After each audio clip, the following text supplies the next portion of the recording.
Hello ladies and gentlemen and welcome to the School of Science. My name is Luke and this is the post-match reaction for Aston Villa vs Everton. Aston Villa 3, Everton 2. Now, it is quite literally a situation of second verse, same as the first, in all honesty. Everton, going with a 2-0 lead and basically throughout the game, just goal after goal after goal. Where's it going to end? No? Where's it going to end? Now, I've got to give props to Aston Villa. They played well. They played very well. They pretty much had us boxed in for the first, I'd say, about 15 minutes. And if it wasn't for a good McNeil challenge on Amadou Onana, they would have probably kept us boxed in even further. And it would have probably been 0-0 or even probably 0-1 to the Aston Villa by half time. But through that little break, McNeil pushed through, has a nice little crack at it and got it on the very inside of the post for us to go 1-0 up. Then further on down in the game, about 25th, 26th minute. Now before that, during that game, basically Villa did actually keep the pressure on us quite well. So they kept us pretty much pressed around our final third for the majority of the first half. And during that time, Vitor Mykolenko actually ran an injury. I'm not sure what actually happened. I'm assuming it's going to be a recurring injury with the ankle, because he seems to the ankle is constantly getting rolled at the moment, and I think that's going to be a recurring issue with him for the very near foreseeable, unfortunately. We do actually need to have a little look at someone who can be an ad hoc left back, or even potentially look at adjusting the formation a bit and potentially looking at getting a left wing back or right, and getting that sort of thing going where we have a back three with two wing backs either side. But yeah. So what ends up happening after that was he came off, James Garner came on and took the right back position, and then Ashley Young came in and took the left back position. Now, was that the right move? I honestly don't know, to be honest. James Garner had a decent game, but I wouldn't say he had a natural right back sort of game. I would have, obviously I'm going to say this because I like the guy, I would have liked to have seen Roman Dixon come on in that sort of stead, just because Young, energetic, lots of pace. I think he would have ran that right wing up and down like an absolute madman. But in all honesty though, as time went on, Aston Villa seemed to have actually clicked on that was our weak points. That right wing was actually our weak points, and they were trying to exploit that as much as possible. Being that of Luca Dean and everyone, they were really heavily moving to that sort of position and trying to open that up. Speaking of which, but yeah, later on down the first half, we actually had a free kick. And it was pretty much hard right, pretty much close to their final third. Dwight McNeil put a lovely left foot in, and Calvert-Lewin was able to beat him, just managed to manage the line perfectly enough to get ahead on it. And after the VAR check, had scored a second. So we were 2-0 up at that point. We were cruising. We just needed to keep that sort of... We were playing a Sondheim sort of game, in all honesty, pretty much holding up the pressure, trying to soak it all up. And then we catch him on a break, catch him on a counter, or push them slowly into the halfway and then break. There was not really a situation where we were able to manage it from back to front perfectly and maintain the possession from there on in. It was a scrappy sort of situation where we get 3 or 4 passes here and there, and then we break. It was never a situation of we would have like 10 to 20 passes on the regular and then open it up. But that's that in that regard. So later on in the first half, Luca Dean pretty much, like I said, he opens up that left side from the Villa, so our right side, and put a lovely cross in for Ollie Watkins to get a nice header on.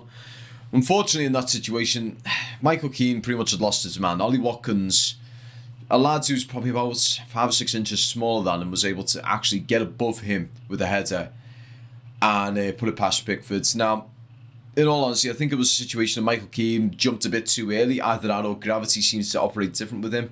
For some reason, he seems to look like he's operating on 1.5 times of Earth gravity. So instead of jumping up and coming down at a normal rate where he would have actually managed Ollie Watkins, he seemed to go straight back down for some reason. I don't know why. But in all honesty, I think at that situation, we needed to probably have a look at, showing up the back a bit. We could see a very big deja vu there, just for the fact that they were opening up quite a bit, and I think we made some of the substitutions a bit too late when it came to the second half. Now, speaking of the second half, we started off quite brightly. We were trying and pushing and prodding and everything. We were trying everything. Calvert-Lewin had a little go at goals, so he actually had a little break on, and a lot of the Aston Villa players, as you know, when they think someone's offside, they normally put their hands up like this. No, no, no, that's offside, that's offside. And they slowed down, which gave him much more opportunity to have a push onto it. The only thing was, when he was one-on-one with Martinez, he sort of clammed up a bit, and rather than, slotting it through, he had a moment there where Martinez was sitting at a stance where his legs were like that. He could have quite easily have just poked it through, and it would have been a nutmeg goal. But instead, what he decided to do is when Martinez was reaching the point of apex and he was falling down, he faked himself and tried to get around him for the shot, but unfortunately one of the Aston Villa defenders was pretty much right behind him, poked it and put it just wide of their post. We could have actually got an own goal there. It was very close to being an own goal, but from there the wheels just started falling off, unfortunately. Don't get me wrong, I need to have a drink. Sorry, my throat's dry or anything today. But yeah, from that corner, nothing really came of it. A couple of little heads here and there. We were trying, don't get me wrong, we were trying for it, and we had a lot of good positives and everything. The team is building into something really good, but I just don't feel right now, watching what I saw there, and especially when we were 2-1 up, it was a team that could hold on to a lead, unfortunately. And as someone actually said on Twitter, and I will say this right now, I am probably going to I'm going to delete Twitter off my phone for probably a couple of days, because my God, our fan base is probably the most toxic fan base. And I understand the aggression and all that, but Jesus Christ, we are so self-destructive when it comes to us not winning or us not doing something right. I mean, even when we were winning 2-0, the negativity that was getting spewed out of Twitter from Evertonians was just disgusting. We are somehow our biggest allies and our own worst enemies. I do not know how. With a team, with a fan base that's probably one of the best fan bases in the world when it comes to support, but Jesus Christ, the negativity that gets spewed out. And it's probably just because it's the internet, It's one of them. But the negativity that got spewed out today on Twitter when we were still winning was just abhorrent. I can't condone Evertonians being like that. It was just nah.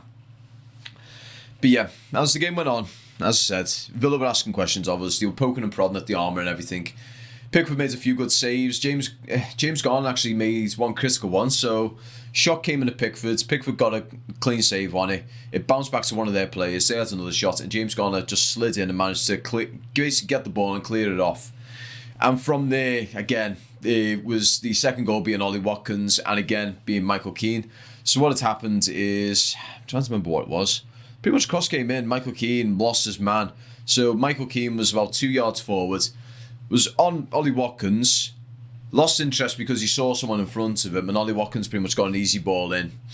So from there we were 2-2, and it was pretty much the momentum of the game kind of stagnated a bit. Villa were poking and prodding at us, basically from the halfway to the final third, and every now and then we'd get a moment where we'd be able to push up, like Calvert-Lewin was able to get a decent little challenge. So a ball got put through, Calvert-Lewin was matching his defender, managed to sort of overpower the defender, get the ball, and instead of, being a little bit more controlled with the shot, because at the time he was in a very similar situation to what he was with Martinez in the previous one, where instead of, slotting in neatly, he just tried to jimmy him and got dispossessed.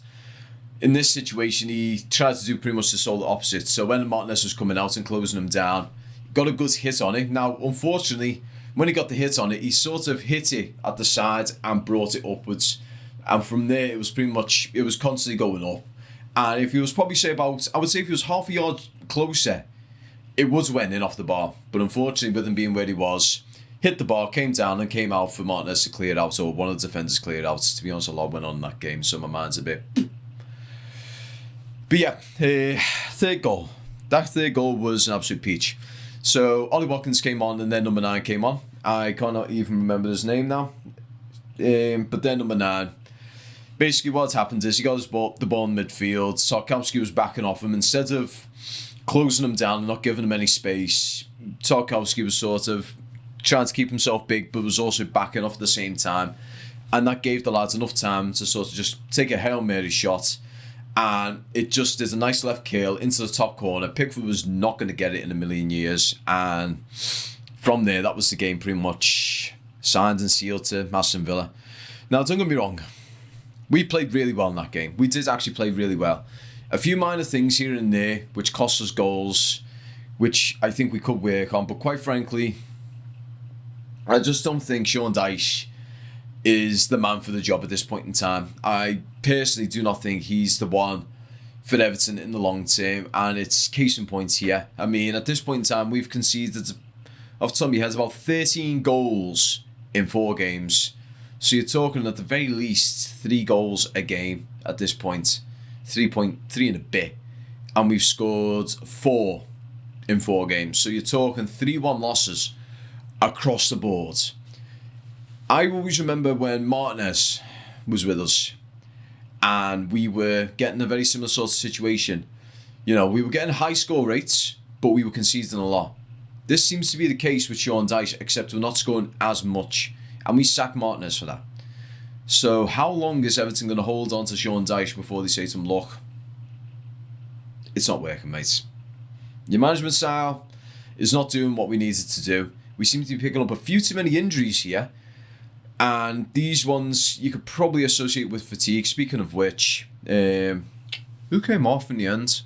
Quite a few of the players. We actually did a switch up. So we actually did something that was very unlike him. He made 5 substitutions. So Mangala made his debut. Jake O'Brien made his Premier League debut. And to be honest, Jake O'Brien was actually reasonably solid. They had him come in as a right back. James Garner came over as a right winger. McNeil was in.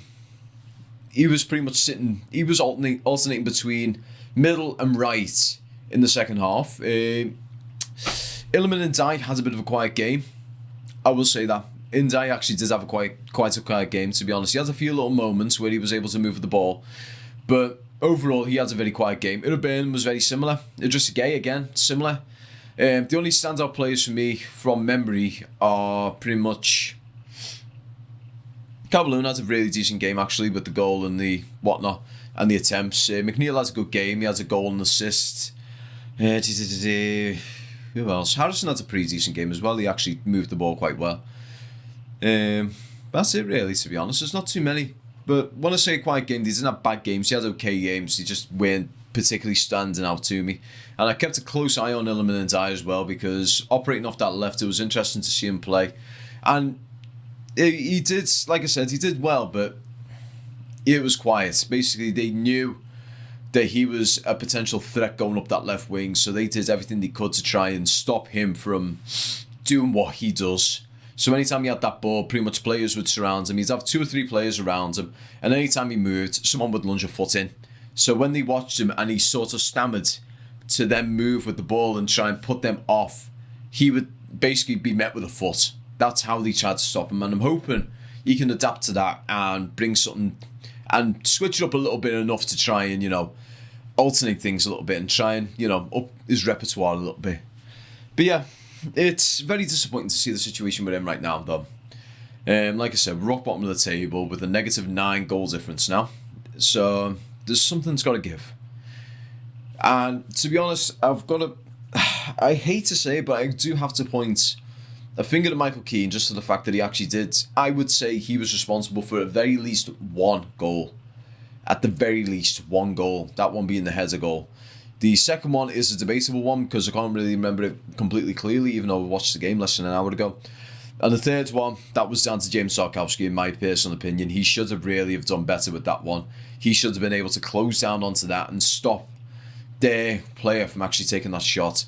Because you could see from there, you have between a half a second to a second when you can see in their eyes that they've made their minds up and they're making a shot. At that point, you should charge. If you're not going to get the ball, at the very least, you're going to mess with that shot, whether it be psychologically in the player's minds or whether you get even the slightest deflection. You can remove a lot of the speed from that, and either the keeper's going to clean up, someone else is going to get it. But after that, you've done all you can. So, in my this is how I think about it right now. Next game is the Carabao Cup against Southampton. What Sean Dyche needs to do, if he's still our manager, is instead of Michael Keane, put Jake O'Brien on.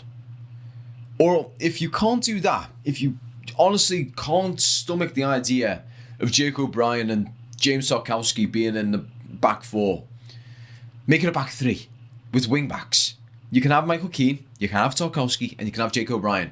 I think them three at the back is a reasonably solid back three, in all honesty, because Jake O'Brien in that game, he was no one's fool. He took no prisoners. Anyone who had the ball that was in his area, he was going for them. Now, he did pick up a yellow card as a result of that, but quite frankly, though, I think he is a very promising player. And when Branthwaite's back, a back three of Tarkowski, Ryan, O'Brien, and Branthwaite would be most teams' worst nightmares, because all three of them are very physical, very strong, and they're all massive. But yeah, overall though, last end of the game, I'd say man of the match being Dwight McNeil for us. He plays absolutely brilliantly. Like I said, goal and assist. He really moved about the pitch. He was playing as a great number 10. He was coming over to the right wing when needs be. He was coming to the left when needs be. He paced himself as well. And with things going on off the pitch, considering he's got a lot on his plate right now, and I've seen him, he doesn't look like he's in a great headspace right now. For him to play the way he has been, I really commend him. He's played absolutely magnificently, and I hope we can actually build on what we've done today, because there's a lot of positives we can take away from it, that being, attempts at goal. We've moved the movement with the ball and everything. We need to try and build on it, and if it's not Sean Dyche, then who's it going to be? Because, I mean, personally, I wouldn't mind going back to Moyes, and I know a lot of people are going to go, oh, but second managers never work. And I mean, in all honesty, there's only ever been one case study of that, and that being Howard Kendall, when he did well with us in the 80s, came back in the 90s, didn't do as well. But I do think Moyes would actually do really well with this squad that we've got right here, because they're not a fast team for one thing, but they're very physical. And I think what Moyes can do with that would make us certainly a mid-table to top half of the table contender. But anyway, guys, I'd like to thank you all so much for watching. Hope you guys like the new backdrop as well. I was having a little mess around with this, and I thought, you know what? Why don't we make it blue? And this, to be honest, on the camera actually looks royal blue. It does actually look like the Everton blue. Maybe a little bit grey versus blue, but it looks Everton royal blue, which is nice. And as you know, guy Rob, if you like anything Everton, go check his Twitter thing out. It's down in the description below.